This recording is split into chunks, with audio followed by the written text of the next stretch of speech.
தற்போதைய அண்மை செய்தி சேலம் மாவட்டம் ஆத்தூரில் அமரர் ஊர்தி ரயில்வே கேட்டின் தடுப்பின் மீது மோதி விபத்துக்குள்ளான செய்திகளை நாம் பார்த்து கொண்டிருக்கிறோம்.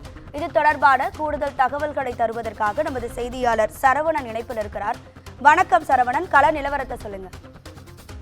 வணக்கம் ராதிகா. சேலம் மாவட்டம் ஆத்தூர் அருகே புதுப்பேட்டை வழியாக ஆத்தூர் பெரம்பலூர் தேசிய நெடுஞ்சாலை அமைந்துள்ளது. அந்த பகுதியில் விருதாச்சலம் அகல ரயில் பாதையும் அமைந்துள்ளது.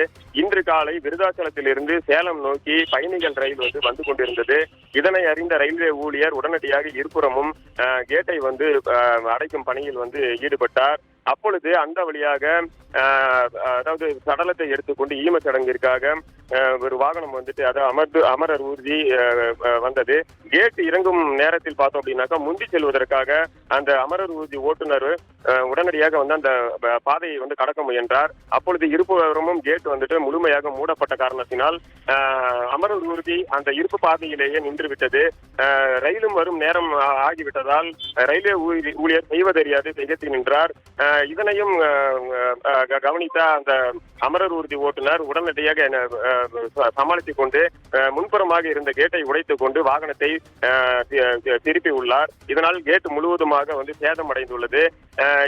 இதன் பிறகு பார்த்தோம் அப்படின்னாக்கா ரயில்வே அதாவது விருத்தாச்சலத்திலிருந்து வந்த பயணிகள் ரயில் சேலம் நோக்கி சென்று விட்டது.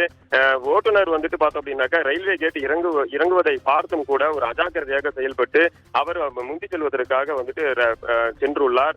இது ஓட்டுநர் மீது மிகப்பெரிய தவறு என்பதை பகுதி மக்கள் உணர்ந்திருக்கிறார்கள். ரயில்வே நிர்வாகம் பலமுறை ரயில்வே கேட்டை கடக்கும் போது ஜாக்கிரதையாக கடக்க வேண்டும் என்று அறிவுறுத்தி வருகிறது. இருந்த போதும் இது போன்ற செயலால் பொதுமக்களும் பாதிக்கப்படுவார்கள். பெரும் விபத்து இன்று தவிர்க்கப்பட்டு இருக்கிறது என்றே கூறலாம். ராதிகா,